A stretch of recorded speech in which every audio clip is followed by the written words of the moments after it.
नमस्कार दोस्तों, सीसी के इस लाइव डिसेट लेक्चर में आप सभी का स्वागत है। मित्रों, हमेशा हमारी यही कोशिश रहती है कि आपके लिए विभिन्न विषयों में लेक्चर्स आयोजित करें।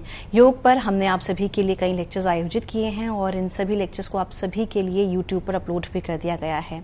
हमारी ये भी कोशिश रहती है कि जो भी परीक्षा आप दे रहे हैं उस परीक्षा से संबंधित उचित सामग्री हम आपके लिए उपलब्ध कराएं। मित्रों, अपने पिछले कुछ सेशन से हम नेट परीक्षार्थियों की जिज्ञासाओं को ध्यान में रखते हुए आपके लिए लेक्चर्स आयोजित कर रहे हैं और हम उम्मीद करते हैं कि आपके लिए जो भी सामग्री उपलब्ध कराई जा रही है, इस सामग्री के माध्यम से आपके लिए नेट परीक्षा देना आसान हुआ होगा और आगे भी आसान होगा। बताना चाहेंगे आज इसी पाठ्यक्रम हेतु हम स्वामी विवेकानंद पर विशेष रूप से चर्चा करेंगे। आप जानने की कोशिश कर रहे होंगे कि स्वामी विवेकानंद ही क्यों, क्योंकि बताना चाहेंगे कि नेट परीक्षा में आपसे स्वामी विवेकानंद पर भी प्रश्न पूछे जाते हैं और बताना चाहेंगे कि आज एक बार फिर इस विषय पर यानी स्वामी विवेकानंद पर व्याख्यान देने के लिए हमारे स्टूडियो में मौजूद हैं सोमवीर आर्या जी। सोमवीर आर्या जी योग विशेषज्ञ हैं, सीसी के लाइव रिसेट लेक्चर्स के माध्यम से आप तक पहुंचते हैं, योग विषय संबंधित विभिन्न विषयों पर आपको जानकारी देते हैं। तो आज एक बार फिर हम अपने आप को लाभान्वित महसूस करते हैं और इनके जरिए स्वामी विवेकानंद पर विशेष रूप से चर्चा करते हैं। तो सोमवीर आर्या जी, आपका बहुत बहुत स्वागत है। बहुत बहुत धन्यवाद गीतिका जी। प्रिय विद्यार्थियों, आप सभी का स्वागत है स्वामी विवेकानंद के जीवन परिचय के इस व्याख्यान में।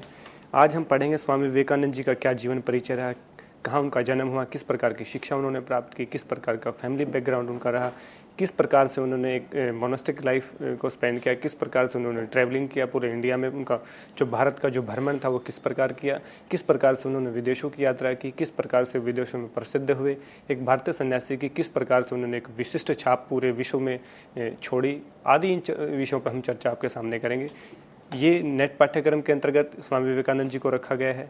इनके जीवन परिचय के विषय में आपसे बहुत सारे सवाल पूछे जा सकते हैं, तो जो हमने एब्स्ट्रैक्ट बनाया है आप उसको नोट डाउन करेंगे कि किस प्रकार से उनका जन्म, मृत्यु, उनके पिता का नाम, माता का नाम, किस प्रकार की उनकी फिलॉसफी रही है, किस प्रकार का उनका कोई कोटेशन रही है, किस प्रकार की जो चीज़ें रही, हमने उसको एब्स्ट्रैक्ट में देने का प्रयास किया है ताकि जो विशेष जो बातें हैं, जो कोट करने की जो बातें हैं, हमने उसमें एक एब्स्ट्रैक्ट में उनको दिया है ताकि आपको कोई विशेष परेशानी ना हो। आप उनको नोट डाउन करके आप अपनी परीक्षा की तैयारी के लिए उसको संभाल कर रखें। इसलिए हम विवेकानंद जी को पढ़ेंगे। इससे पहले हम पढ़ चुके हैं जितने भी जीवन परिचय हमारे नेट के सिलेबस में यूजीसी ने दिए हैं, सभी को हम पढ़ चुके हैं। स्वामी दयानंद को हमने पढ़ा, स्वामी महर्षि अरविंदो को हमने पढ़ा, टी कृष्णमाचार्य जी को हमने पढ़ा, महर्षि महेश योगी को हमने पढ़ा, रमन महर्षि को हमने पढ़ा, हमने रामकृष्ण परमहंस को पढ़ा, हमने स्वामी रामा को हमने पढ़ा।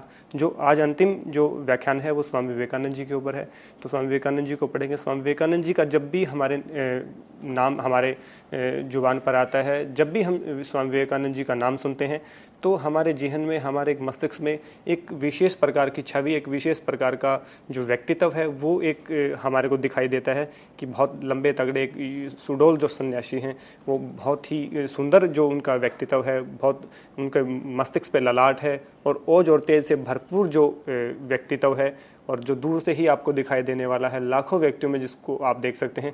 जिस प्रकार राम के चित्र के चरित्र की बात हम करते हैं कि राम जो व्यक्ति है, राम के हाथ जो घुटनों से भी लंबे थे, राम की जो भुजाएं थी वो बहुत बलशाली थी, उनके घुटने तो जानू थे उनके ऊपर से मांस फिरा हुआ था और वो इतने लंबे थे और वो उनका जो चेहरा था, उनका जो फेस था वो बहुत ही सुंदर था, ग्लोफुल था। तो लाखों व्यक्तियों में भी वो अलग से खड़े हमें दिखाई देते थे। ठीक इसी प्रकार का जो व्यक्तित्व है वो स्वामी विवेकानंद का रहा है। स्वामी विवेकानंद को जब भी हम देखते हैं, हमारे जितने भी भारतीय सन्यासी रहे हैं उनमें सबसे अग्रणीय स्थान यदि हम किसी का कहें तो स्वामी विवेकानंद का रहा है। और स्वामी विवेकानंद ने अपनी अल्पायु में ही 39 वर्ष की अल्पायु में ही अपना जो वर्चस्व था पूरे भारत को एक विश्व के अंदर पहचान दिलाने का, पूरे विश्व के अंदर भारत की वेद की, उपनिषद की और जो भारतीय शास्त्र हैं उनकी फिलॉसफी है, उनका डंका बजाने का जो काम किया वो स्वामी विवेकानंद जी ने किया। स्वामी विवेकानंद जी पहले ऐसे सन्यासी रहे जो अमेरिका गए, उसके बाद इंग्लैंड गए, यूरोप में जितने भी देशों में वो गए, वहाँ पे उन्होंने उनके अनुयायी बनते चले गए और उन्होंने धर्म का ऐसा प्रचार किया, ऐसे इस तरह से उनका संबोधन रहा जिसको हम आपको आगे बताएंगे। जो विश्व धर्म सम्मेलन था उसमें तो एक प्रकार से जो व्यक्तित्व इनका है वो एक विस्मरणीय व्यक्तित्व है। इनको हमें अनुकरण करना चाहिए, फॉलो करना चाहिए इनकी शिक्षाओं को। और आज यहाँ देखेंगे, यहाँ भी सैकड़ों इनके आश्रम खुले हुए हैं, हजारों लाखों लोग इनके अनुयायी बने हुए हैं। और जो कि आज इस समाज में जो दिशा देने का जो काम है, पूरे समाज को दिशा और दशा दिखाने का जो काम है, वो विवेकानंद जी के जो डिसाइपल्स हैं, जो उनके अनुयायी हैं, शिष्य हैं, वो आज इस समाज में काम कर रहे हैं। वो चाहे शिक्षा के क्षेत्र में काम हो, या वो किसी समाज सेवा के क्षेत्र में काम हो, या वो किसी मेडिकल के क्षेत्र में काम हो, वो हर जगह स्वामी विवेकानंद जी का जो ट्रस्ट है, रामकृष्ण परमहंस मिशन, वो एक बहुत अच्छा काम किए हुए समाज में। तो आज हम देख रहे हैं कि स्वामी विवेकानंद जी जो एक अद्भुत और महान व्यक्तित्व के धनी व्यक्ति रहे, उनका एब्स्ट्रैक्ट हम पढ़ रहे हैं। उनका जो बचपन का नाम था, उनका बचपन का नाम नरेंद्र नाथ दत्त था। उनका जो जन्म है 12 जनवरी 1863 ईस्वी को हुआ, कैलकाटा जो कि ब्रिटिश राज में।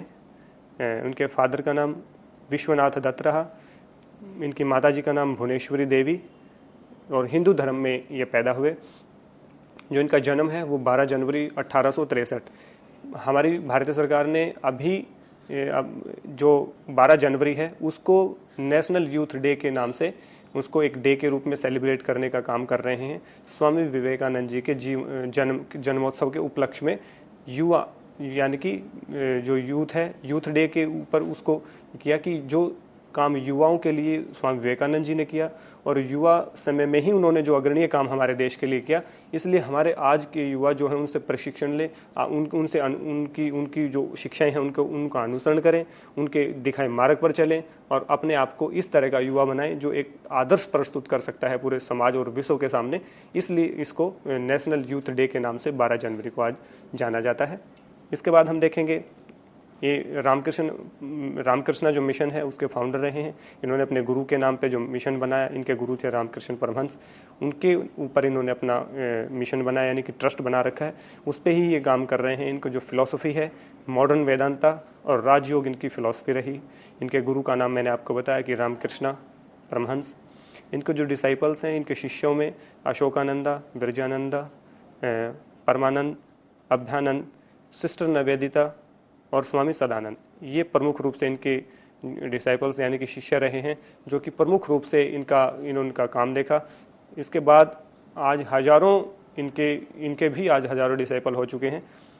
इसके बाद हम देखेंगे जो इनसे प्रभावित जो व्यक्ति हुए स्वामी विवेकानंद की शिक्षाओं से कुछ समय पहले, जो हमारे जो महान पुरुष रहे, वो कौन कौन से ऐसे महापुरुष थे जिन्होंने स्वामी विवेकानंद जी को फॉलो किया, स्वामी विवेकानंद जी की शिक्षाओं को माना और इस समाज के लिए, इस देश के लिए बहुत बड़ी देन वो दे के चले गए।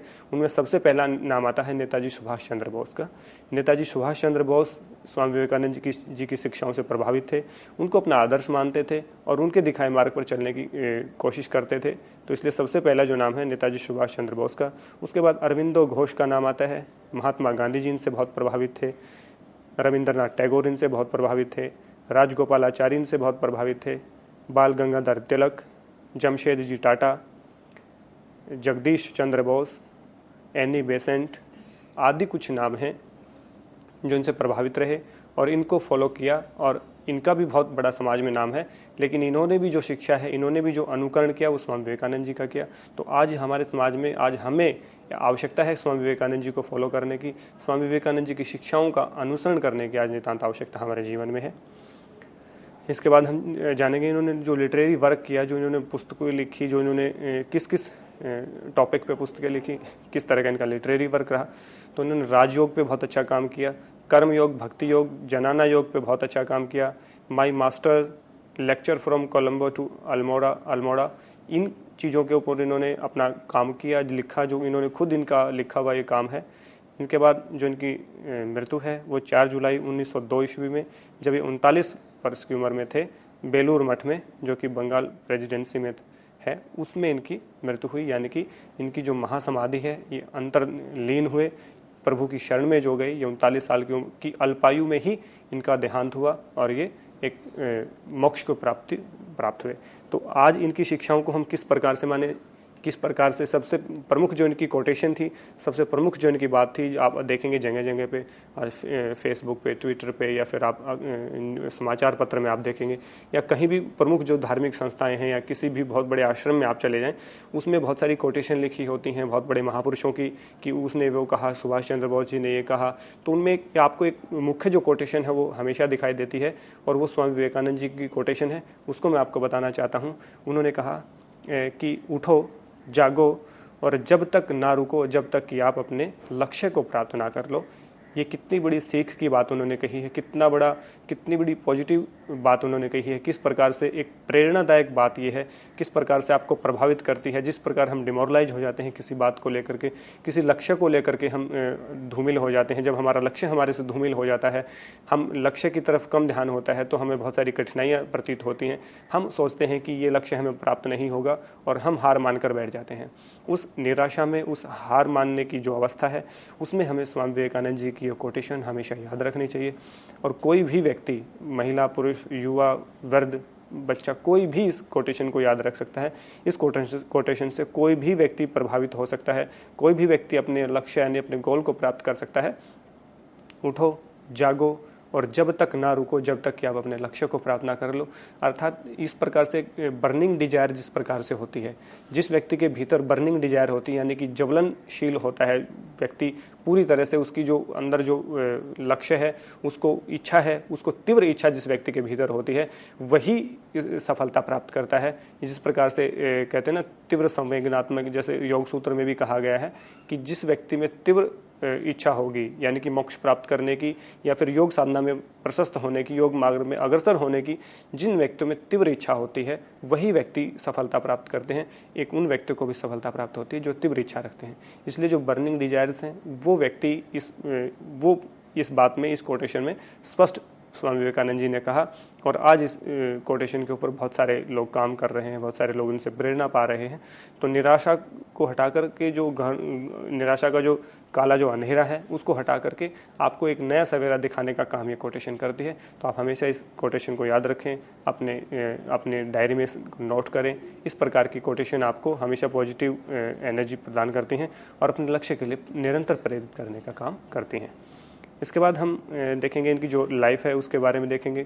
तो इनका जो एजुकेशन है वो हम देखेंगे। तो इनकी जो स्कूलिंग रही वो 1871 से 1879 ईस्वी तक इन्होंने अपनी स्कूलिंग की, और कॉलेज इन्होंने 1884 ईस्वी में पास किया। स्कूल, पहला जो इनका स्कूल रहा वो 8 वर्ष की उम्र में इन्होंने ईश्वर चंद्र विद्यासागर जो स्कूल रहा उसमें इन्होंने एडमिशन लिया। उसके बाद इन्होंने पढ़ाई की। कुछ समय बाद इनके जो पिताजी थे, उनके पिताजी बहुत अच्छे पावर ऑफ अटॉर्नी थे। कलकत्ता जो हाई कोर्ट था उसमें बहुत उनका नाम था और कायस्थ परिवार से वो संबंध रखते थे। उन्होंने बहुत अच्छा काम किया। उनकी किसी वजह से ट्रांसफ़र हुई रायपुर में, तो रायपुर इनको जाना पड़ा। रायपुर में भी ये पढ़े, और जब ये वापस ये अपने कलकत्ता भी लौट करके आए, तो जो जितनी भी स्कूलिंग थी, जितने बच्चे इनके साथ पढ़ते थे, उनमें केवल और केवल स्वामी विवेकानंद जी थे, यानी कि नरेंद्र नाथ जी थे, जिन्होंने फर्स्ट डिवीज़न से वो स्कूल को पास किया था, स्कूलिंग पास की थी। उसके अलावा किसी बच्चे की फर्स्ट डिवीज़न उस टाइम पे नहीं रही थी। तो आप उस बात से अंदाज़ा लगा सकते हैं, इस बात से आपको अनुमान लग जाएगा कि किस प्रकार के प्रतिभाशाली स्वामी विवेकानंद जी स्कूली शिक्षा से रहे हैं। यानी कि जब वो स्कूल में अध्ययन करते थे तब भी वो कितने प्रतिभाशाली थे, इस बात का अंदाज़ा आपको इसी बात से लगाया जा सकता है कि केवल और केवल पूरे एरिया में उन्हीं की फर्स्ट डिवीज़न आई थी। उसके बाद कॉलेज की बात करें तो इन्होंने आर्ट्स से बीए किया। तो 1884 ईस्वी में इन्होंने अपनी जो ग्रेजुएशन कंप्लीट की। इन्होंने अपना ग्रेजुएशन के साथ साथ, आर्ट के साथ साथ इन्होंने गणित में, ज्योतिष में, योग में, फिलॉसफी में, काफ़ी चीज़ों में इन्होंने महारत हासिल की। इसके साथ साथ इन्होंने बहुत सारी विदेशी जो भाषाएं थी उनमें भी महारत हासिल की।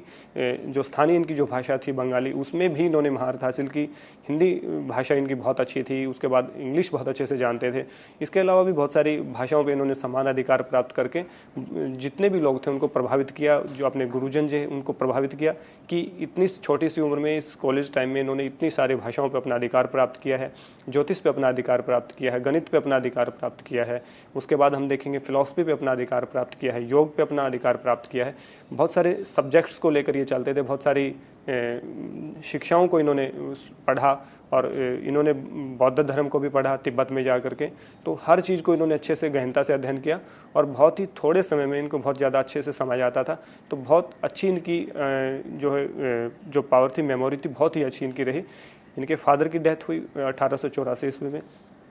जब इनके फादर की डेथ हुई तो ये एक तरह से टूट गई बिल्कुल, क्योंकि इनके फादर की डेथ के बाद जो इनके घर की जो आर्थिक हालत थी वो गड़बड़ाने लगी और बहुत सारा जिस प्रकार से कर्ज कहते हैं, इनके कर्ज इनके ऊपर आ गया। तो इन्होंने सोचा कि किस प्रकार से इस कर्ज से मुक्ति पाई जाए। तो इन्होंने किसी जगह नौकरी करने की सोची, यानी कि किसी जॉब की सोची कि मैं किसी संस्था में, किसी कंपनी में मैं काम करना शुरू करता हूँ, जिससे हमारी आर्थिक जो हालत है वो सुधरे। तो इन्होंने बहुत सारी, जिस प्रकार से दुनिया का जो सिस्टम होता है, यानी कि जो घर गृहस्थी का जो सिस्टम होता है, तब उनको पता चला कि कितना कठिनाई से लोग काम चलाते हैं, किस प्रकार से इस जीवन में स्ट्रगल करना, इस जीवन में एक काम करना कितना कठिन है।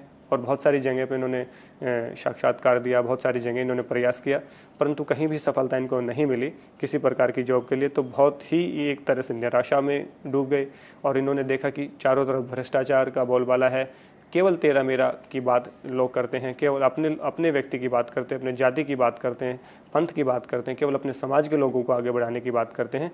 इस प्रकार से उनको एक ग्लानि से भर गया कि किस प्रकार से हम इस समाज में रह रहे हैं और इस समाज को किस एक प्रकार से एक दिशा दिखाने की ज़रूरत है। तो इन्होंने उस समय से निर्णय किया कि मेरे को कुछ अलग से करना है और मैं इस समाज को एक नई दिशा देने का काम करूंगा। तो उन्होंने इनका जो मोनास्टिक जो लाइफ थी वहाँ से शुरू होती है, इनको एक वैराग्य, एक संन्यास की जो प्रवृत्ति व्यक्ति के भीतर होती है वो इनके भीतर उत्पन्न हुई। तो धीरे धीरे इन्होंने इस विषय में बढ़ना शुरू किया। तो जब कहते हैं जिस प्रकार की हमारी चाह होती है उसी प्रकार की हमें राह प्राप्त होती है। तो धीरे धीरे इस चाह के अंतर्गत ये लगे रहे तो बहुत सारी इनको राह मिलती गई। इनके एक मित्र थे जिनके घर पे स्वामी रामकृष्ण परमहंस जी का आना जाना था। तो वो पहली बार 1880 ईस्वी में इनसे मिले एक बार स्वामी विवेकानंद जी से, स्वामी विवेकानंद जी रामकृष्ण परमहंस जी से। लेकिन वो छोटी सी मुलाकात थी, उसमें कोई डिसाइड नहीं हुआ। उन्होंने उनसे कुछ प्रभावित नहीं हुए, क्योंकि जो रामकृष्ण परमहंस जी थे वो आधे कपड़े पहनते थे, धोती केवल बांधते थे। और वो उन्होंने देखा कि इस प्रकार का जो अर्धविक्षिप्त जो अवस्था वाला जो ब्राह्मण है वो किस प्रकार से एक सन्यासी हो सकता है, किस प्रकार से मेरा आदर्श हो सकता है, किस प्रकार से मैं इसको अपना गुरु मानूं, किस प्रकार से इसको मैं एक आइडल के तौर पे स्वीकार करूं। इस प्रकार का जो भाव है वो स्वामी विवेकानंद जी के भीतर नहीं जागा, परंतु रामकृष्ण परमहंस ने पहली ही नज़र में देख लिया था कि ये तुम्हारा शिष्य बनेगा और ये तुम्हारा जो नाम है आगे रोशन करेगा और ये समाज के लिए एक उपयुक्त जो कहते हैं सन्यासी रहेगा। तो क्योंकि इसमें उन्होंने जो प्रतिभा होती है, जो बड़े होते हैं, महापुरुष होते हैं, वो इस तरह की प्रतिभा को स्वतः ही पहचान लेते हैं। तो इस प्रकार उन्होंने उस प्रतिभा को पहचाना। उस प्रतिभा को पहचानने के बाद जिस प्रकार से लॉ ऑफ अट्रैक्शन का जो नियम है, जो रूल है, वो काम करता है, यानी कि आकर्षण का जो सिद्धांत होता है, जिस प्रकार की वेव्स आपके अंदर होती हैं, दूसरा उसी वेव्स का उसी प्रकार की भावनाएं यदि किसी दूसरे व्यक्ति में होती हैं तो समान व्यक्ति एक दूसरे के प्रति अट्रैक्ट होते हैं। जिस प्रकार मैग्नेट एक दूसरे के, लोहा और मैग्नेट अट्रैक्ट होते हैं, तो इसी प्रकार जिस प्रकार से नॉर्थ और साउथ पोल नहीं मिलते, वो एक दूसरे के अगेंस्ट रहते हैं, इसी प्रकार विरोधी जो विचार होते हैं वो दूर रहते हैं और जो समान जो विचार वाले व्यक्ति होते हैं, समान जिनकी विचारधारा होती है, वो व्यक्ति हमेशा अपने एक दूसरे के नज़दीक आने का काम करते हैं। इस प्रकार से जो रामकृष्ण परमहंस थे वो बड़े मैग्नेट थे, स्वामी विवेकानंद जी थे वो छोटे मैग्नेट थे, उनको अपनी ओर आकर्षित करने का जो काम है वो रामकृष्ण परमहंस जी ने किया। तो इस प्रकार देखते हैं रामकृष्ण परमहंस जी के साथ इनका जीवन कैसे रहा, रामकृष्ण परमहंस जी से इनकी मुलाकात कैसे रही, रामकृष्ण परमहंस जी के साथ कैसे तर्क वितर्क इन्होंने किया, किस प्रकार से रामकृष्ण परमहंस के आगे इन्होंने सरेंडर किया। तो अभी पढ़ते हैं हम विद रामकृष्णा। स्वामी विवेकानंद जी की पहली मुलाकात मैंने बताया 1880 ईस्वी में अपने दोस्त के घर हुई, जिनके घर ये रामकृष्ण परमहंस जी आए थे। तो उन्होंने मिलवाया कि ये मेरा मित्र है और उन्होंने कहा कि ये सन्यासी हैं जो काली माता के भक्त हैं और इनमें बहुत सारी ऐसी प्रतिभाएं हैं, ऐसी बहुत सारी शक्ति हैं जो बहुत सारे लोगों के रोग भी ठीक करते हैं, बहुत सारे लोगों की जो दुख दूर तकलीफ़ें हैं उनको दूर करने का काम स्वामी रामकृष्ण परमहंस कर रहे हैं। तो पहली मुलाकात में किसी तरह से प्रभावित नहीं हुए। तो उन्होंने कहा जिस प्रकार से इनके पिताजी की मृत्यु हुई तो उसके बाद उन्होंने स्वामी रामकृष्ण परमहंस जी से मुलाकात की दोबारा।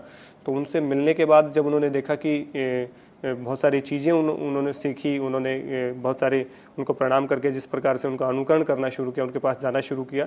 एक प्रकार से जब जीवन से वो दुखी हो चुके थे कि किसी प्रकार से उनको जॉब नहीं मिल रही, किसी प्रकार से घर की जो आर्थिक स्थिति है वो अच्छे से नहीं चल रही, तो उन्होंने इस संन्यास की तरफ जाने का जो निर्णय लिया वो एक समाज का जो मोह था उससे भर करके वैराग्य का जो भाव उत्पन्न हुआ, उससे इन्होंने रामकृष्ण परमहंस जी के पास जाना शुरू किया।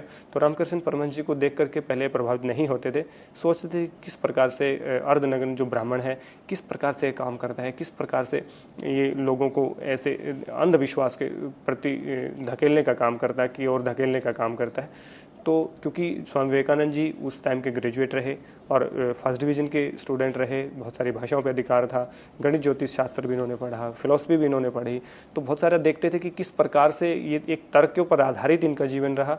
परंतु जो रामकृष्ण परमहंस जी थे वो केवल और केवल श्रद्धा के ऊपर आधारित उनका जीवन था। वो पढ़े लिखे नहीं थे, वो बिल्कुल अनपढ़ थे और ये वहाँ के BA पास उस समय के। तो इनका जो आधार था, इनकी जो फिलॉसफी थी वो तर्क के आधार पर थी कि किसी न किसी चीज़ का लॉजिक होता है। और स्वामी रामकृष्ण परमहंस जी थे, उनका मतलब था कि श्रद्धा ही सर्वोपरि होती है। और आपको बताएं कि जब श्रद्धा उत्पन्न होती है तो कहीं तर्क और वितर्क का उस पर स्थान नहीं रहता, लॉजिक का टाइम उस समय पे किसी प्रकार का भान नहीं रहता। और जहाँ पे लॉजिक होता है वहाँ पे श्रद्धा नहीं होती। यानी कि लॉजिक से यदि आपको दिखे कि ये बात सही है और ये बात गलत है और उसके बाद आप में किसी की श्रद्धा होती है तो बहुत ही अच्छा है। परंतु जिस प्रकार से एक विचार होता है, एक परंपरा होती है, एक भीतर एक भावना होती है कि मेरे को ये करना है और इस प्रकार की बात को ही ठीक है, बगैर किसी तर्क वितर्क के, हम जैसे जिस प्रकार से बचपन में अपने माता पिता की बात मानते हैं, अपने स्कूली शिक्षा में अपने गुरुजनों की बात मानते हैं, बगैर किसी तर्क किए वितर्क किए हम उनको फॉलो करने की कोशिश करते हैं, ठीक उसी प्रकार से जो भावना जो मन से आती है, जो एक ईश्वरीय शक्ति से आती है, उसके ऊपर आधारित रामकृष्ण जी का जीवन रहा। तो इनकी जो शुरुआती दौर रहा उसमें बहुत ज़्यादा इनका विरोधाभास होता रहा। बहुत सारा ये देखते थे कि किस प्रकार से जो विवेकानंद जी हैं वो तर्क के आधार पे बात करते हैं, ये एक श्रद्धा के आधार पे बात करते हैं। तो बहुत सारी बातों में तालमेल नहीं था, बहुत सारी बातों में इनके तर्क वितर्क होते रहते।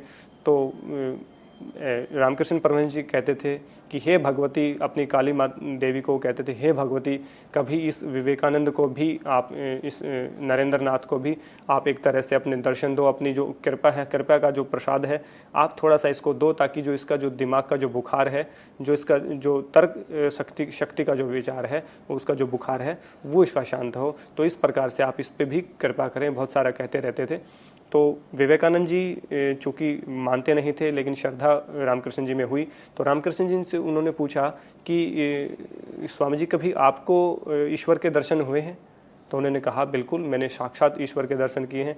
और किस प्रकार दर्शन किए हैं? इसी प्रकार दर्शन किए हैं जिस प्रकार से मैं आपके दर्शन कर रहा हूँ। तो उस बात को सुनकर के विवेकानंद जी का जो भाव था वो श्रद्धा से उनकी तरफ झुका और उन्होंने अपना उसको गुरु मानना शुरू किया। उसके बाद जैसे ही वो कहते थे कि हमें भी भगवान से मिलाओ, हमें भी भगवान के दर्शन कराओ, तो रामकृष्ण परमहंस जी कहते थे कि आपको भी एक समय आने पे होंगे, पहले आपके अंदर श्रद्धा डेवलप होनी चाहिए, श्रद्धा के साथ आप परिपूर्ण अपना जीवन करें। तो कहते थे कि श्रद्धा तो है ही मेरे अंदर, लेकिन आप मेरे को जल्दी से, जैसे उतावलापन कहते हैं, विवेकानंद जी कहते थे मेरे को जल्दी से परमात्मा के दर्शन कराओ, मैं भी उनके दर्शन करना चाहता हूँ। और व्यंग्य में अपने दोस्त के साथ वो बहुत ज़्यादा हंसी मजाक करते रहते थे। एक दिन ऐसे ही मजाक कर रहे थे कि ईश्वर, रामकृष्ण परमहंस जी ने कहा कि ईश्वर तो सब में है। तो उन्होंने कहा कि देखो इस मक्खी में भी ईश्वर है, इस पंखे में भी ईश्वर है, इस दीवार में भी ईश्वर है।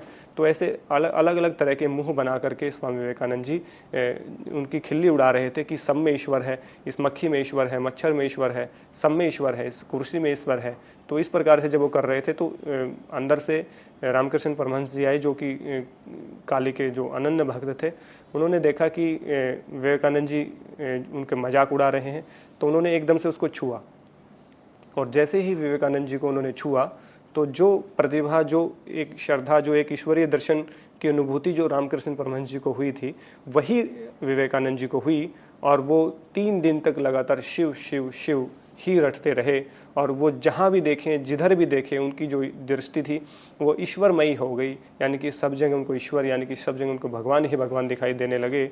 उस दिन के बाद उन्होंने उनको मानना शुरू किया कि सच में भगवान होते हैं और उनके दर्शन भी किए जा सकते हैं, और वो दर्शन केवल और केवल श्रद्धा के ऊपर आधारित होते हैं या फिर गुरु की कृपा से होते हैं। गुरु जिस प्रकार से आपको अज्ञान से हटा करके, आपको अज्ञान के अंधकार से हटा करके ज्ञान के प्रकाश में प्रणीत करने का जो काम करता है, वो केवल एक गुरु ही है जो आपको अंधकार से हटाता है और आपको एक सही मार्ग पर चलाने की कोशिश करता, प्रयास करता है। तो इसलिए हमेशा हमें गुरुओं का आदर करना चाहिए, गुरु की बात माननी चाहिए। किसी भी प्रकार से गुरुओं की बात का हमने मजाक नहीं उड़ाना चाहिए, उनकी खिल्ली नहीं उड़ानी चाहिए, उनकी बात पे चलने का हमें प्रयास करते रहना चाहिए हमेशा। तो हम देखेंगे कि जिस प्रकार से उनकी जो एक तर्क की जो शक्ति थी, जिस प्रकार से कहते थे कि हे माँ भगवती देवी, इनका जो मस्तिष्क का जो बुखार है, जो तर्क का जो बुखार है, वो आप उतारें। तो उसका वो जो तर्क का जो बुखार था स्वामी विवेकानंद जी का, वो एक दिन उतरा और वो उस दिन के बाद जो अध्यात्म जो जीवन है उसमें परिणित हो गए। और जैसे ही वो परिणित हुए तो उनमें एक तरह से जो हमारे जो पूर्व जन्म के जो संस्कार होते हैं या हमारे जो पूर्वजों के संस्कार हमारे भीतर होते हैं, वो एकदम से उज्जवल हुए। और जैसे ही वो जो संस्कार थे वो उदय हुए, उदय होने से जैसे उनके जो ग्रैंडफादर थे, यानी कि जो उनके स्वामी विवेकानंद जी के जो दादाजी थे, वो 25 वर्ष की आयु में ही उन्होंने संन्यास की दीक्षा ग्रहण कर ली थी और बहुत बड़े संस्कृत के वो स्कॉलर रहे, बहुत बड़े विद्वान पुरुष रहे थे वो संस्कृत के। तो उसी प्रकार जो उनके दादा में जो संस्कार आए थे जो युवावस्था में, वही संस्कार विवेकानंद जी के अंदर प्रज्वलित हुए और उन्होंने कहा कि मुझे संन्यास चाहिए और मैं संन्यास आश्रम ग्रहण करना चाहता हूं और मुझे आप संन्यास की दीक्षा दें। तो स्वामी रामकृष्ण जी ने कहा कि अभी जो आपकी उम्र है, आयु है, वो बहुत ही कम है और अभी आपका निर्णय लेना सही नहीं है। अभी बहुत सारी गृहस्थी आपको देखनी है, बहुत सारे जीवन को आपने पढ़ना है, देखना है। तो उस प्रकार से इस जीवन को पूरे को आप देख करके फिर आप लें, अभी जल्दी आप डिसीजन ना लें। आपको हम जो मोनेस्टिक जो लाइफ है वो स्पेंड करने के लिए हम आपको मना नहीं कर रहे, परंतु आप एक बार से इस गृहस्थ जीवन को, एक जो समाज है, जिंदगी है, जो दुनियादारी है, आप उसको देखेंगे, तब उसके बाद हम आपको संन्यास की दीक्षा देने के लिए कहेंगे। परंतु जो तीव्र इच्छा थी जो स्वामी विवेकानंद जी की, उनके तर्क के आधार पे, उनकी जो भावना थी, उनकी श्रद्धा थी, उनकी डेडिकेशन के आधार पे रामकृष्ण परमहंस जी उनको रोक नहीं सके संन्यास दीक्षा से। तो उसके बाद उन्होंने संन्यास दीक्षा उनको दी 1886 ईस्वी में। उससे पहले वो ब्रह्म समाज से भी जुड़े रहे, ब्रह्म समाज में भी उन्होंने काफ़ी काम किया। तो 2 वर्ष तक लगातार वो 84 से 86 तक उनके सानिध्य में रहे। उन्होंने बहुत अच्छे से अध्ययन किया, बहुत अच्छे से चीज़ों को ऑब्जर्वेशन किया और एक तरह से उनका गुरु का जो अनुसरण है, गुरु की जो बताया मार्ग है, उस पर चलने का काम किया। जिस प्रकार से एक गुरु अपने शिष्य को उंगली पकड़कर चलना सिखाता है, जैसे माँ बाप अपने बच्चे को उंगली पकड़कर चलना सिखाता है, ठीक उसी प्रकार जो बच्चा गुरु के पास आता है, गुरु व्यक्ति का जो गुरु होता है, जो आपको आध्यात्मिक गुरु होता है या आपको जो पढ़ाता है, जो आपको शिक्षा देता है, वो जो टीचर होता है वो दूसरा गुरु होता है। पहला गुरु माता पिता होते हैं, दूसरा जो टीचर है वो आपका टीचर होता है। वो आपको सिखाता है कि किस प्रकार से आपको चीज़ें रहनी है। वो आपकी प्रतिभा को देखता है, किस प्रकार का आपका जीवन है, किस प्रकार का आपका स्वभाव है और आप किस स्वभाव में परिणित हो सकते हैं, किस क्षेत्र में आप अपना योगदान दे सकते हैं, किस क्षेत्र में आप अपना योगदान दे करके इस समाज को ज़्यादा से ज़्यादा अपना कंट्रीब्यूशन दे सकते हैं, अपने जीवन का, अपनी शिक्षाओं का, अपनी नॉलेज का।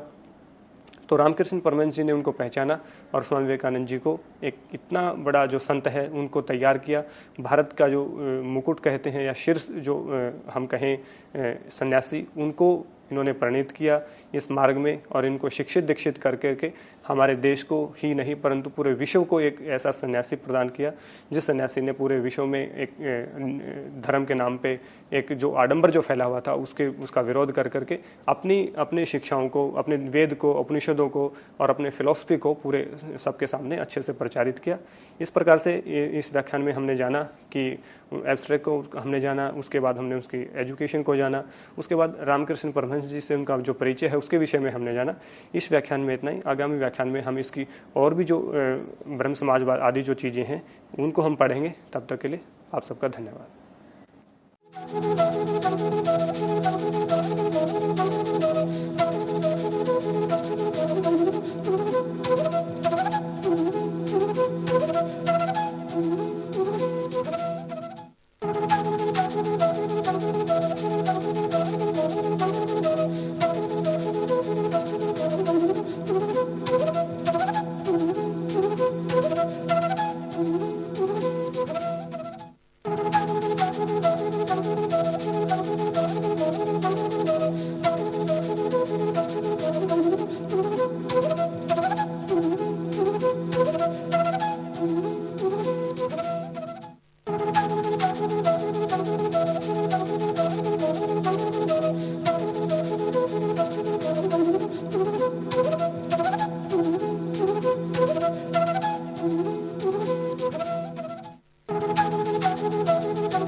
प्रिय विद्यार्थियों, आप सभी का एक बार फिर से स्वागत है स्वामी विवेकानंद जी के जीवन के परिचय के इस व्याख्यान में। इससे पहले व्याख्यान में हमने जाना कि किस प्रकार से उनका जीवन रहा, किस प्रकार से उनके एब्स्ट्रैक्ट को हमने जाना, किस प्रकार से उनकी स्कूली शिक्षा रही, किस प्रकार से उनकी कॉलेज की शिक्षा रही, उसके बाद किस प्रकार से रामकृष्ण परमहंस जी से उनका परिचय रहा, किस प्रकार से मोनास्टिक लाइफ में वो प्रणीत हुए, यानी कि संन्यास दीक्षा उन्होंने ग्रहण की। इसके बाद हम जानेंगे कि जो 1880 ईस्वी में ही जब वो स्वामी रामकृष्ण परमहंस जी से मिले, उसी समय उन्होंने ब्रह्म समाज में भी जाना शुरू किया था। जैसे ब्रह्म समाज में वो जाना शुरू हुए, वहाँ पे केशव चंद्र सेन जी थे, उन्होंने उनको शिक्षित दीक्षित किया। और जो ब्रह्म समाज का जो एक उद्देश्य था, पूरे समाज के लिए काम करना उनका उद्देश्य था। तो जो प्रतिभा होती है जो व्यक्ति में, जिस प्रकार से कोई युवा होता है, कोई खेलने में बहुत ज़्यादा रुचि रखता है, कोई अभिनय के क्षेत्र में बहुत ज़्यादा रुचि रखता है, कोई किसी क्षेत्र में ज़्यादा रुचि रखता है, परंतु जो एक युवा होकर के अपनी स्कूली शिक्षा ख़त्म करके और वो स्कूली शिक्षा के बाद ही इस तरह के समाज सेवा के क्षेत्र में अपना योगदान देता है, तो उससे पता चलता है कि किस प्रकार का इनका नेचर रहा, किस प्रकार का इनका जीवन रहा। तो जो ब्रह्म समाज था उनके अनुयायी रहे। इनके जो प्राथमिक जो सदस्य थे वो बने स्वामी विवेकानंद जी 1880 ईस्वी में केशव चंद्र सेन के निर्देशन में। तो उन्होंने बहुत समाज का काम किया, जिस प्रकार से एक समाज को जागरूक करने का काम करते हैं, प्रभात फेरी जिस प्रकार से निकालते हैं वो, और एक समाज में जिस प्रकार से कोई कष्ट आता है, कोई विपदा आती है, जैसे कोई भूकंप आया है या कोई जैसे बहुत सारी जैसे बाढ़ का सिस्टम आता है, बाढ़ है या फिर सूखा ग्रस्त जो इलाके होते हैं, उनमें जिस प्रकार से ये समाज अपना कंट्रीब्यूशन देता है कि जिस प्रकार से उन लोगों की सेवा करना, उनको ट्रीटमेंट देना, उनके लिए खाना, उनके लिए भोजन की व्यवस्था करना आदि जो चीज़ें हैं, वो ब्रह्म समाज का मुख्य उद्देश्य रहा। और ब्रह्म समाज के अंतर्गत इन्होंने बहुत सारा काम किया। युवा अवस्था में ही, युवा कहीं या बाल्यावस्था में ही इन्होंने अपना काम करना शुरू किया समाज सेवा के क्षेत्र में। फिर 1886 ईस्वी की मैंने आपको बताया कि इनको एक जो मोनास्टिक जो लाइफ थी वो इन्होंने शुरू की। स्वामी रामकृष्ण परमहंस जी से इन्होंने संन्यास की दीक्षा ग्रहण की। संन्यास की दीक्षा ग्रहण करके फिर ये समाज की सेवा के क्षेत्र में ही रहे। उसके बाद इन्होंने ट्रैवलिंग की पूरे इंडिया में, यानी कि पूरे भारत का भ्रमण इन्होंने किया। 1888 से 93 तक इन्होंने पूरे भारत का जो है भ्रमण किया।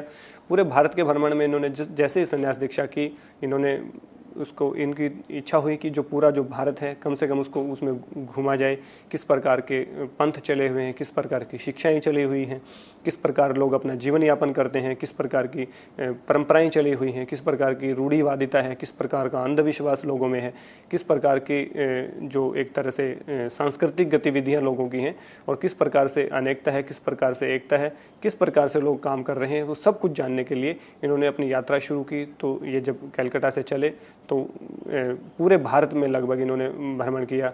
प्रमुख शहरों में जैसे अयोध्या में भी आए, वाराणसी ये गए, उसके बाद मद्रास ये गए, बहुत सारा, यानी कि उत्तर से लेकर के दक्षिण तक पूरे भारत में इन्होंने भ्रमण किया। कश्मीर से लेकर कन्याकुमारी तक ये गए, और एक तरह से पूरे जहाँ भी ये जाते थे, जिस प्रकार से जिस भी प्रांत में गए, जिस भी क्षेत्र में ये गए, उसी समाज के जो लोग थे उनसे उन्हें बातचीत करना शुरू किया। उस प्रकार से जैसे व्याख्यान आयोजित करते हैं, जहाँ भी ये गए तो वहीं पे व्याख्यान आयोजित किया, जिस प्रकार से कुछ लोगों को इकट्ठा किया। और वैसे भी जब ये जिस भी क्षेत्र में जाते थे तो लोग इनको देखने के लिए आते थे कि कोई बहुत बड़ा सन्यासी आया है, बहुत युवा सन्यासी है, बहुत लंबे तगड़े कद के हैं, और बहुत ही सुंदर जो सन्यासी कहते हैं कि जिसको देखते ही व्यक्ति रहते थे।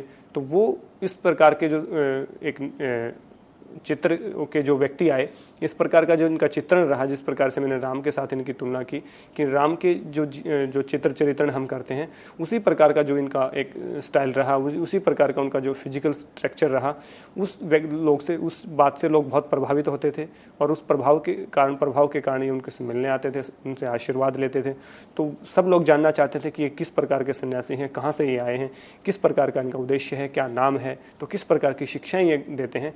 तो जब ये पूरे भारत में जो भ्रमण कर रहे थे तो सब लोग इनसे मिलते और इनसे आशीर्वाद लेते। तो जब स्वामी विवेकानंद से ये पूछते कि आप किस प्रकार की धर्म में विश्वास रखते हैं, किस प्रकार की कुरीतियाँ यहाँ चली हुई हैं, तो उन कुरीतियों को खंडन करने के लिए प्रचार करते। पहले लोगों से पूछते, उसके बाद उन कुरीतियों का खंडन करते, उन अंधविश्वास की जो बातें थी उनका विरोध ये करते। उसके बाद अपनी जो वेद की जो शिक्षा है, उपनिषद की जो शिक्षा है, जो अपने भारतीय दर्शनों की जो शिक्षा है, उनको इन्होंने देना शुरू किया, क्योंकि बहुत सारा अध्ययन ये करते थे। अपने साथ इनकी जो सबसे प्रिय जो पुस्तक थी वो भगवत गीता रही, जिसको हर समय अपने साथ रखते थे, और कहीं भी जाना होता तो भगवत गीता हमेशा इनके बैग में रहती थी। और भी बहुत सारी इन्होंने जो उपनिषद हैं, वेद हैं, उनका सबका अध्ययन किया, परंतु गीता इनके पास हमेशा सर्वदा रहती थी।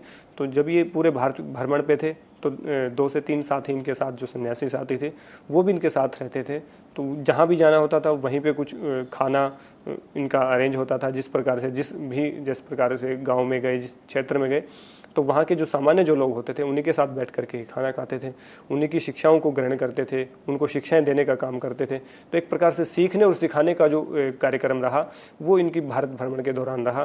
तो इन्होंने जिस प्रकार से लास्ट में मेरठ में 5 महीने तक ये रहे और उन्होंने मेरठ में खूब प्रचार प्रसार किया। तो मेरठ का काफ़ी इनका एक पूरा जो एक काल हम कहें, बहुत सारी चीज़ों का अध्ययन किया। भक्ति योग का उन्होंने वहाँ पे अध्ययन किया, भक्ति योग को उन्होंने वहाँ लिखा। अपना जो राजयोग है उसके ऊपर भी उन्होंने वहाँ लिखना शुरू किया। राजयोग के बाद में उन्होंने अमेरिका में भी लिखा, लेकिन भक्ति योग और जनाना जो योग है उसके बारे में काफ़ी चीज़ें उन्होंने मेरठ प्रवास के दौरान अपना लिखना शुरू किया था। जो कृति हम आगे पढ़ेंगे कि किन किन प्रकार की पुस्तकों को इन्होंने लिखा, किस प्रकार की फिलॉसफी इनकी रही। तो इनकी ट्रैवलिंग के दौरान इन्होंने कम से कम हजारों लाखों लोगों को इन्होंने शिक्षित किया। जिस प्रकार से जो आज अनुयायी इनके हैं, तो जो प्रत्यक्ष जो डिसाइपल हम कहते हैं, वो प्रत्यक्ष रूप से इनके जो शिष्य रहे वो आज भी इस पूरे समाज को, क्षेत्र को चलाए हुए हैं। इसके बाद हम इनकी देखेंगे कि 1893 से 97 ईस्वी में इन्होंने यूरोप की यात्रा की।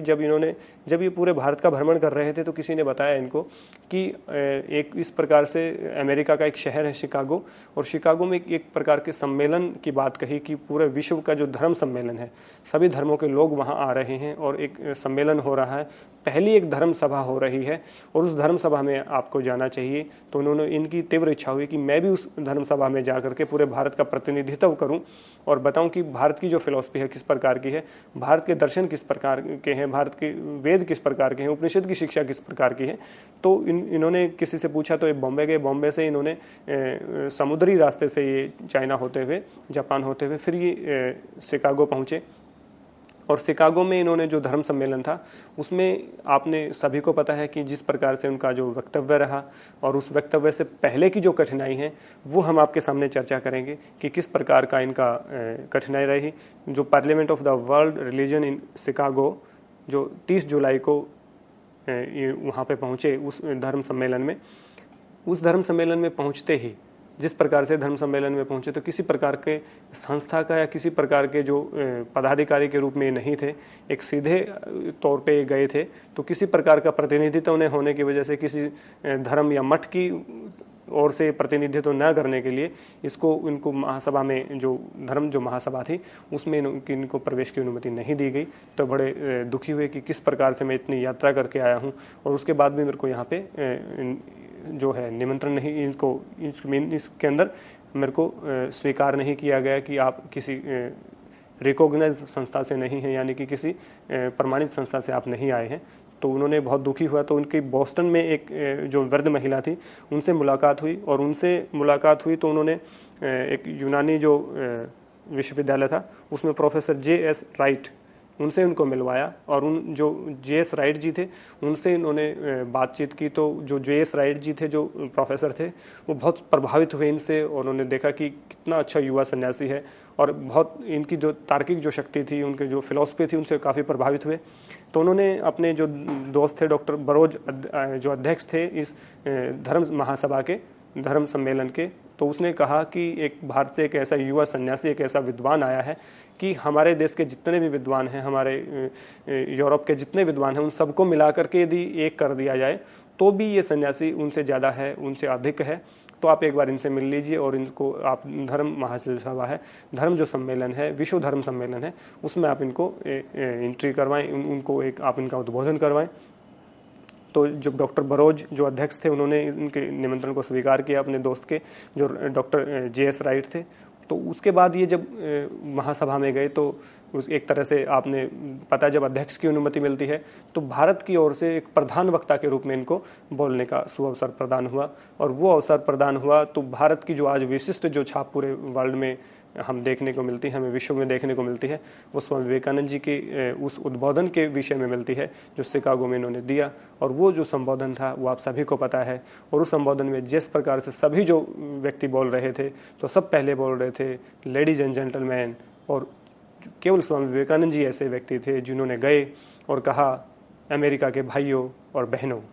केवल ये 2 शब्द उन्होंने बोले तो एक तरह से पूरे जो हॉल था, पूरा जो खचाखच भरा जो हॉल था, पूरे विश्व से जो व्यक्ति आए हुए थे, धर्मों के आचार्य आए हुए थे, वो एक तरह से गदगद होकर के पूरा जो हॉल है वो तालियों की गड़गड़ाहट से गूंज उठा कि किस प्रकार से एक व्यक्ति है, एक सन्यासी है, जो सभी व्यक्तियों को, सभी औरतों को अपनी बहन मानता है और सभी व्यक्तियों को अपना भाई मानता है। इस प्रकार उन्होंने कहा, बहनों और भाइयों। तो वो बहनों और भाइयों जो शब्द था वो आज भी कितना प्रचलित है। वो जो सबसे पहले जो उद्बोधन किया वो स्वामी विवेकानंद जी ने किया, और उस एक छोटी सी वाक्पटुता के कारण पूरे जो धर्म सम्मेलन है उसके एक आकर्षण के जो केंद्र हैं वो स्वामी विवेकानंद जी बने, और पूरी तरह से इनका प्रचार प्रसार हुआ, और इनके इतने लाखों अनुयायी वहाँ पे अमेरिका में और यूरोप में बने कि किस प्रकार से, जिस प्रकार से बहनों जो शब्द है उसके मैं थोड़ा सा अंदर जाना चाहूँगा कि बहनों जो शब्द है, बहन कहना यानी कि अपनी बहन मानना सभी को, ये एक भारतीय चरित्र का परिणाम है। कहीं भी आप जाएंगे, कोई भी आपको ये जो सिस्टर की जो बात है, बहन की जो बात है, कोई नहीं कहेगा, सबको अपना भाई और बहन मानना, यानी कि जो भी पुरुष हैं वो हमारे भाई हैं, जो महिलाएं हैं वो हमारी बहन हैं। ये केवल और केवल एक भारतीय सन्यासी के चरित्र से ही ये बात आ सकती है, अन्यथा किसी के चरित्र से ये बात नहीं आ सकती। आप चाहे किसी भी धर्म की, किसी भी पंथ की, किसी भी संप्रदाय की आप बात करेंगे तो किस प्रकार की बात आपको देखने को नहीं मिलेगी। ये केवल और केवल भारतीय जो फिलॉसफी है, भारतीय जो दर्शन है, भारतीय जो संन्यास की जो शिक्षा है उसमें आपको देखने को मिलेगी।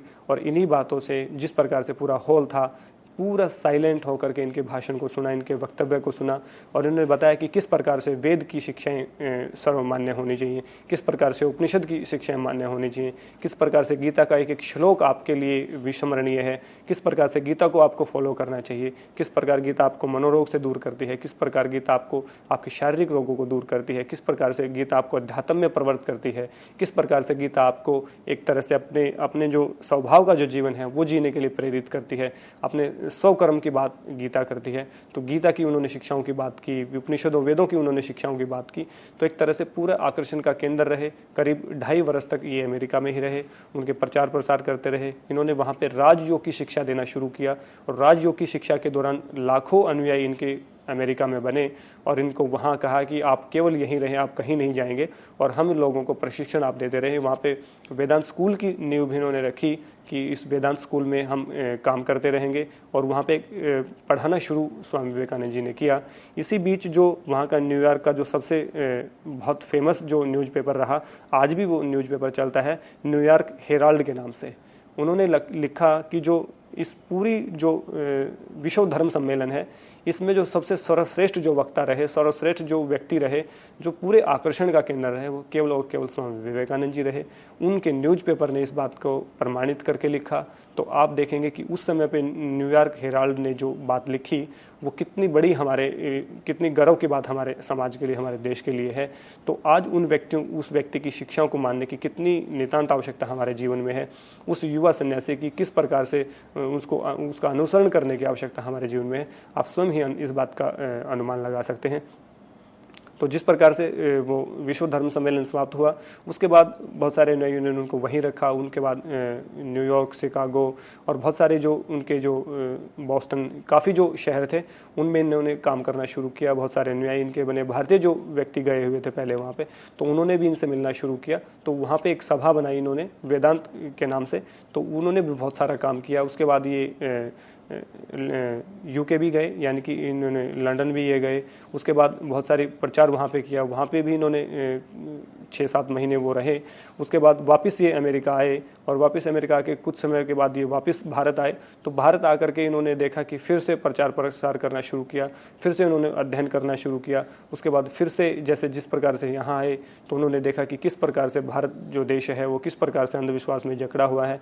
तो फिर से उन्होंने यहाँ पे काम करना शुरू किया, और बहुत सारे जो अपना जो मिशन है रामकृष्ण परमहंस, वो बना करके एक पूरे डिसाइपल्स को, जितने भी अब उनके अनुयायी रहे, उनको एक काम करना, उनको बताया कि किस प्रकार से हमें समाज के लिए काम करना है, इस देश के लिए काम करना है। और जो भारत की जो निंद्रा थी, जो निंद्रा थी, जो तंद्रा थी, वो टूट चुकी है। भारत की जो गुलामी की जो बेड़ियां हैं वो तोड़ने का समय आ चुका है। तो इस प्रकार से एक देखेंगे आप एक आज़ादी के लिए, या फिर हम कहें कि विचारों से आज़ादी दिलाने का जो कार्य है वो स्वामी विवेकानंद जी ने उस समय पे शुरू किया और उनको पूरी मान्यता मिली, पूरा उनका सम्मान होता रहा। इसके बाद आप देखेंगे कि जिस प्रकार से वो वापस अमेरिका गए, उसके बाद कुछ समय के बाद उनका जो स्वास्थ्य था वो उन्होंने उसका साथ नहीं दिया। तो स्वास्थ्य सही न होने के कारण वो कुछ समय पेरिस भी गए। पेरिस से भी फिर वो भारत लौटे तो उनका स्वास्थ्य थोड़ा सा खराब हो चुका था, यानी कि उनका अंतिम समय जो था वो नज़दीक आ चुका था। इस प्रकार से उन्होंने अपना वापस जो बेलूर मठ था उसमें आकर के उन्होंने अपना शिक्षा और दीक्षा का कार्य जारी रखा। उस समाज सेवा के लिए बहुत सारे जो शिष्य थे उनको तैयार करना शुरू किया, ताकि प्रचार प्रसार करके ये पूरे समाज का भला करें, पूरे समाज के लिए ये अपना जीवन आहूत करें, जिस प्रकार से उन्होंने अपना जीवन आहूत किया था। उस समय पे बहुत सारी पुस्तकें इन्होंने लिखी, जिस प्रकार से इनका जो पब्लिश्ड जो वर्क है वो मैं आपको बता रहा हूँ। ये भी आप नोट डाउन कर लें, ये भी आपकी परीक्षा के संबंध में इससे पूछा जा सकता है। इसके संबंध में आपकी परीक्षा में सबसे पहले ने संगीत कल्पत्रु जो 1887 ईस्वी में इन्होंने लिखी।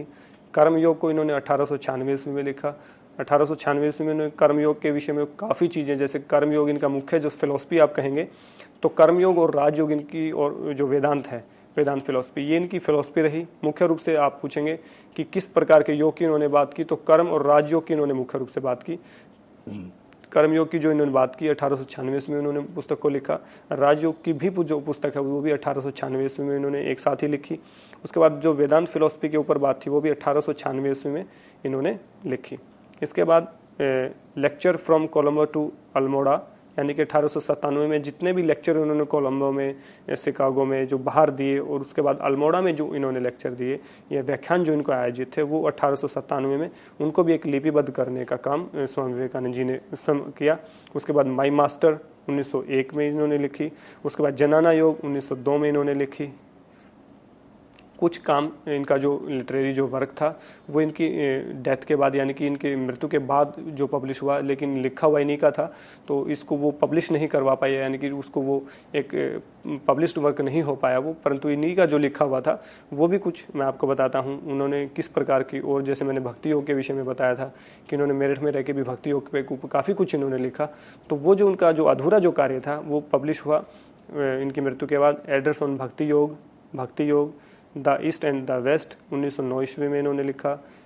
इसके बाद इंस्पायर्ड टॉक 1909 में इन्होंने लिखा।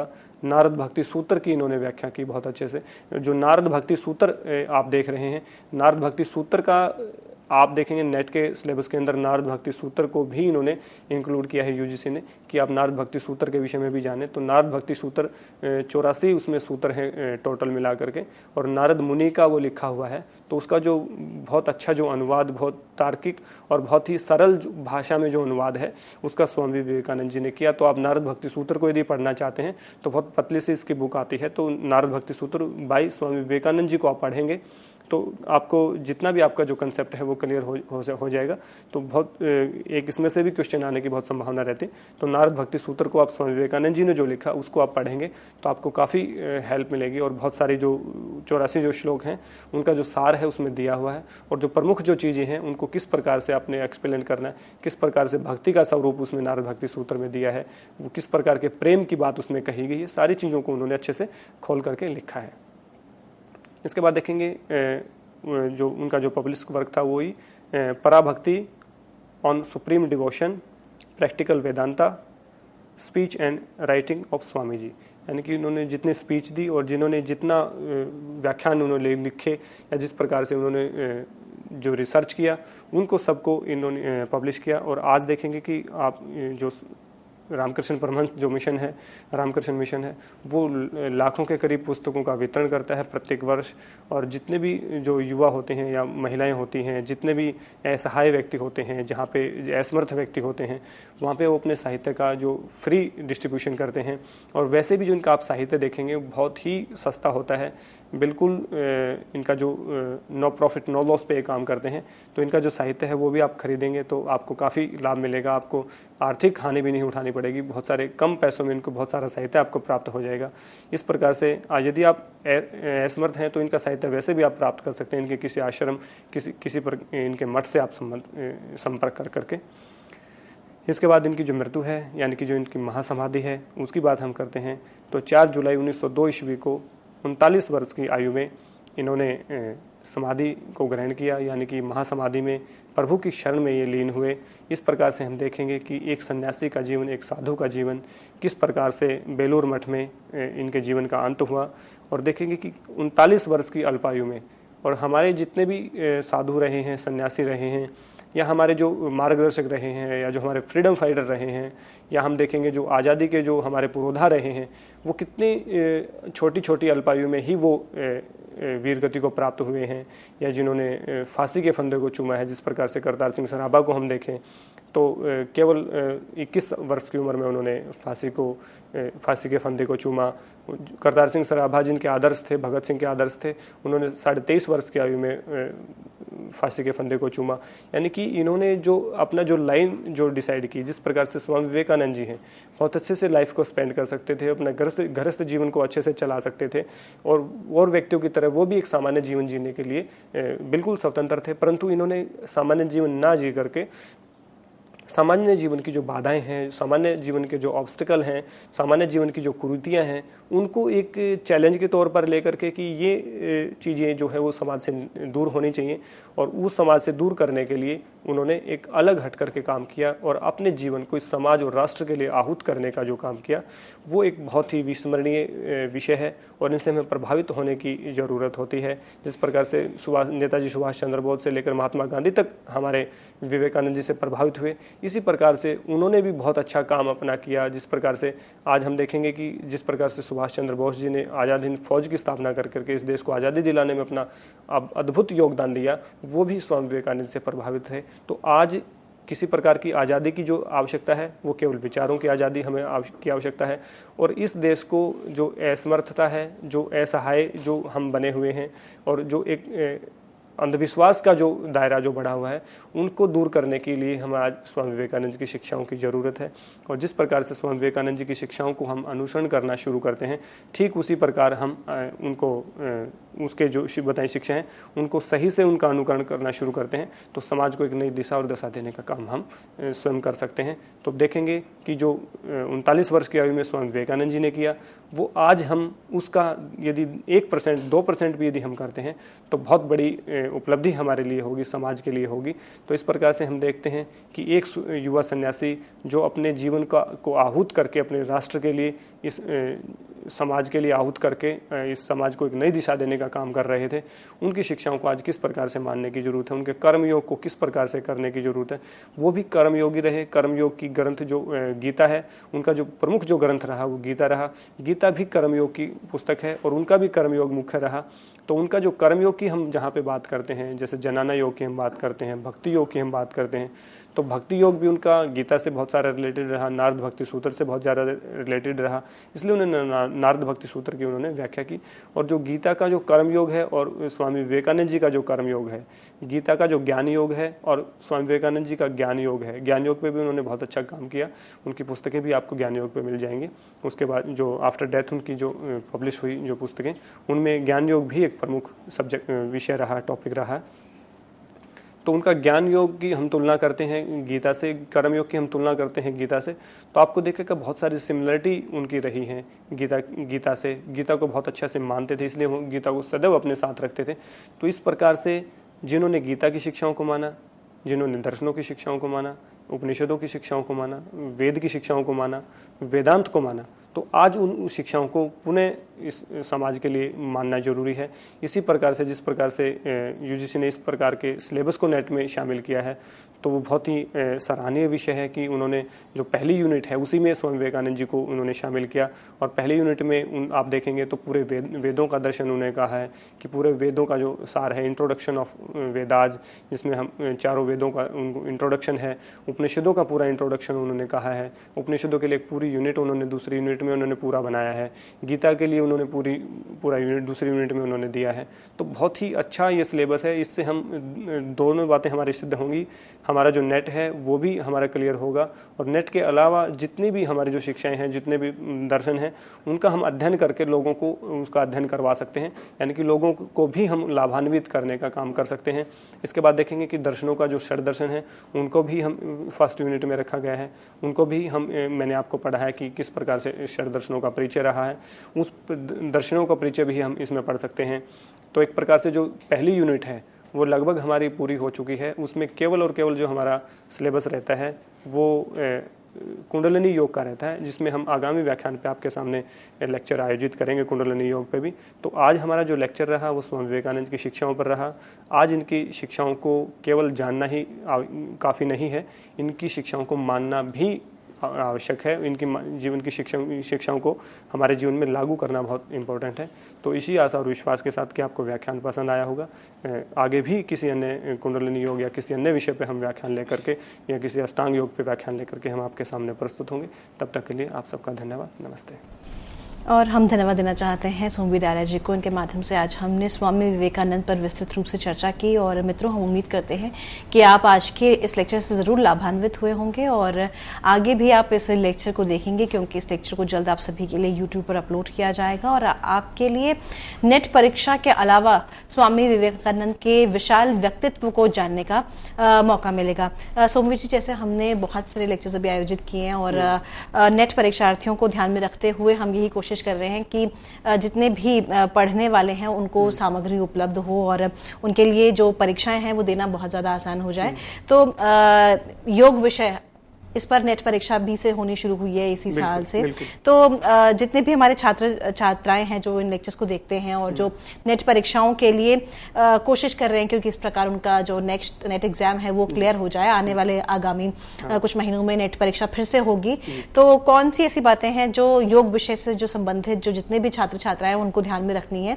क्योंकि कई बार ये देखा है और जैसा कि स्टूडेंट्स की प्रतिक्रियाएं भी मिली हैं कि उनको वो सामग्री नहीं मिल पाती है, तो किस प्रकार से वो तैयारी कर सकें जिससे कि उनके लिए आसान हो जाए? हाँ, बहुत ही अच्छा सवाल आपने किया गीतिका जी। इसके लिए जितने भी स्टूडेंट हैं, सबसे पहले शुरू से आप शुरू करना शुरू करें कि योग का ओरिजिन कहाँ है। योग का ओरिजिन हमारे देश से है। हमारे दो परंपराएं प्रमुख रूप से चली हैं, एक वैदिक योग परंपरा चली है, एक हठ योग परंपरा चली है। वैदिक योग परंपरा के जो प्रवक्ता हैं, प्रथम जो वक्ता हैं, उनके हिरण्यगर्भ हैं, और जो हठ योग जो परंपरा है उनके जो प्रथम वक्ता हैं वो स्वामी आदि जो नाथ हैं भगवान शिव हैं। तो दो परंपराएं हमारी चली हैं, इसको आप ध्यान में रखेंगे। जो वैदिक परंपरा है उसमें आपका वेद हैं, उपनिषद हैं, आपके प्रस्थानांतरी है, आपका गीता है, आपका योग सूत्र है। और यदि आप हठ योग परंपरा को देखेंगे तो हठ योग के जितने भी नाथ परंपरा के जितने भी ग्रंथ हैं वो आपके उसमें हैं। तो उनको एक डिवाइड करके आप देखेंगे, प्रमुख पुस्तकों के एब्स्ट्रैक्ट आप देखेंगे, उनको एक अच्छे तरह से लिखने का काम करेंगे और स्वयं यदि आप उनको लिखेंगे तो उनको में आप ज़्यादा सफलता प्राप्त करेंगे। और एक पूरी यूनिट के अकॉर्डिंग आप अपने अलग अलग से नोट्स बनाना शुरू करेंगे। जिस प्रकार से हमारे लेक्चर भी आयोजित हुए हैं, तो उनको लेक्चर्स को सुनेंगे तो बहुत सारा आपको मैटर जो है क्लियर होगा। और उसमें आप देखेंगे कि बहुत सारी चीज़ों को आप कोट करें, जिसमें मैं स्पेशली बोलता हूं कि इन चीज़ों को आप नोट डाउन करें अपनी नोटबुक में, तो वो आपको काफ़ी हेल्प करेंगी उसमें कि जो आपका नेट जो एग्ज़ाम है वो क्लियर हो और आपको चीज़ें वो याद रहें। उससे एक ट्रिक जो आती है वो भी हम आगे गीतिका जी इसमें शामिल करेंगे कि जो एक ट्रिक होती है, जिस प्रकार से किसी व्यक्ति के बारे में या किसी पुस्तक के बारे में हमने जानना है कि हठ प्रदीपिका में किस प्रकार के साधन हैं और उस घेन संहिता में किस प्रकार के साधन हैं, या फिर उनके प्राणायाम में और उनके प्राणायाम में क्या डिफरेंसेज हैं। तो एक वाक्य में जिस प्रकार हम सेंटेंस को लिखते हैं उस प्रकार की चीज़ें भी हम आगे स्टूडेंट्स के लिए लेके आएंगे, ताकि उनके लिए जो वो चीज़ें याद रखना बिल्कुल आसान हो जाए कि ये हठ प्रदीपिका की घेन संहिता की उनकी सिमिलरिटी और डिफरेंसेज बहुत ज़्यादा होते हैं। तो वो भी हम आगे स्टूडेंट्स के लिए लेके आएंगे ताकि उनके लिए और भी आसान हो जाए नेट परीक्षा। जी, यहाँ पर आपने बहुत अच्छी बात जोड़ी है कि आगे आगामी सेशंस में हम यही कोशिश करेंगे कि आपके लिए कुछ तकनीक हम शामिल करें जिससे आपके लिए पढ़ना भी आसान हो और परीक्षाओं को देना उससे भी ज़्यादा आसान हो जाए। और जब आपके सामने परिणाम हो तो आपको यही लगे कि कितना आसान था पढ़ना, और उसको आप फिर आगे साझा करें अपने मित्रों के साथ, तो उनके लिए भी आप मार्ग प्रशस्त करें। इसी सोच के साथ, इसी उम्मीद के साथ आज आप सभी से हम इजाज़त लेते हैं। बस यही चाहते हैं कि आप अपनी प्रतिक्रियाएं, अपने प्रश्न, अपने सुझाव ज़रूर हमें लिख भेजें। हमारी ईमेल आईडी है info.cec@nic.in। इस लेक्चर को आप सभी के लिए यूट्यूब पर अपलोड किया जाएगा, तो हमें देखते रहें, हमें सुनते रहें, हमें लिखते रहें। आप सभी से पुनः मुलाकात होगी, तब तक के लिए आप सभी को नमस्कार। नमस्कार सुनते हैं।